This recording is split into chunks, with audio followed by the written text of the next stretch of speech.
네, 안녕하세요. 여러분. 한국도로공사 직무능력평가 최종 모의고사의 전체 30문제 중에서 저와 함께 1번부터 10번 국어 영역, 다른 말로 언어 영역에 대한 부분을 좀 살펴보려고 합니다. 자, 여러분께서 모의고사 강의를 수강하신다고 생각을 하면요. 여러분께서 그동안 공부하신 것을 최종적으로 정리하고 시작했던 점이 없는지 또는 실전 감각을 떨어뜨리지 않기 위해서 이 강의를 수강하시면 좋겠고요.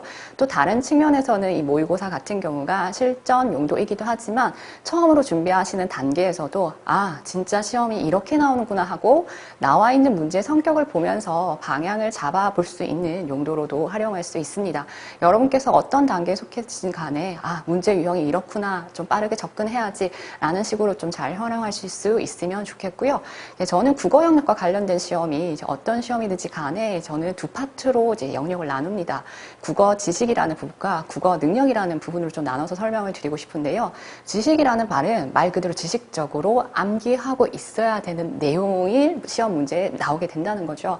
쉽게 말하면 어휘적인 부분입니다. 그 어휘의 뜻을 정확하게 알고 있느냐라는 부분이 지식적인 부분이고요. 그래서 이제 직무능력평가에서도 국어 지식 유형이 어문 규정이라고 해서 한글 맞춤법과 표준어 규정, 자, 그 다음에 외래어 표기법, 자, 그 다음에 로마자 표기법이 있는데 그 중에서도 맞춤법과 또 종종 외래어 표기법이나 이런 것들이 또 강세를 보이면서 맞춤법에 강세를 두고 반드시 맞춤법 전체적인 내용이랑 띄어쓰기 문제를 좀 단독적으로 이제 나오고 있다는 거 좀 생각해 볼 수 있습니다. 그래서 이 부분은 좀 여력이 되신다면 평소에 좀 어문 규정을 좀 읽어보시면서 좀 숙지를 하셨으면 좋겠지만 그렇게까지 할 여력이 없으시다면 문제에 나와 있는 단어만 이라도 정확하게 어떻게 표기하는 건지 누리킴을 좀 쓰면서 하시면 좋겠습니다. 자, 다음으로 이제 국어 지식 부분이 어휘 부분인데요. 이제 맞춤법이라 뗄 수 없는 부분이긴 하지만 시험에서 좋아하는 어휘는 한자 어휘입니다. 네, 그렇잖아요. 우리 국어 중에서 국어 어휘적인 측면으로 얘기를 하면 순우리말이다, 한자어다, 그다음 외래어다 이렇게 얘기를 하거든요. 이런 산중 체계 속에서 우리 한자어가 오히려 고유어를 순우리말을 초과할 만큼 더 많이 쓰이고 있는 부분이기 때문에 때문에라고 말하기 좀 그렇지만 정확하게 아셔야 될 필요가 있는데 대부분 한자 성어에서 10문항 중에서 3문항 뭐 이렇게까지 나와버리니까 이 부분은 지식적으로 평소에 여러분께서 차근차근 챙겨가시면 좋겠어요. 아무리 차근차근 챙겨 나간다 하더라도 시험에 나오는 모든 한자 성어가 선택지에 나와 있는 모든 걸 내가 알라는 법은 없습니다. 그렇다 하더라도 5선택지 중에서 2개라도 내가 알아서 지울 수가 있다면 정답에 근사하게 갈 수 있는 거죠. 범위는 무한정 많지만 지금까지 공부해왔던 뭐 이론서나 개념이 있다면 그걸 목차를 꼭 봐주시면 좋겠고요. 이 모의고사를 통해서 정리할 수 있는 한자 성어만이라도 그 뜻을 좀 아시면 좋겠습니다. 자, 근데 단순히 뜻 자체가 아니라 우리 시험에서는 조금 다른 성격으로 붙고 있는 부분이 있으니 문제 발문을 통해서 좀 확인해 보시면 좋겠고요. 자, 다음으로 이제 한자 어휘의 의미 관계를 놓고 이제 말이 같은 말인지 아니면 좀 반대되는 뜻인지 이런 의미 관계를 묻는 문제가 또 어휘 유형으로 볼 수 있겠습니다.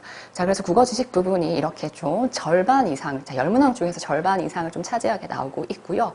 자, 저는 국어 능력이라고 부르는 부분이 바로 모르는 지문을 갖다 내놨을 때도 정확하게 읽어낼 수 있느냐라는 그 독해 유형 부분이 바로 국어 능력이자 보통 때 배경식이 전반적으로 깔려 있어야 되는 거죠.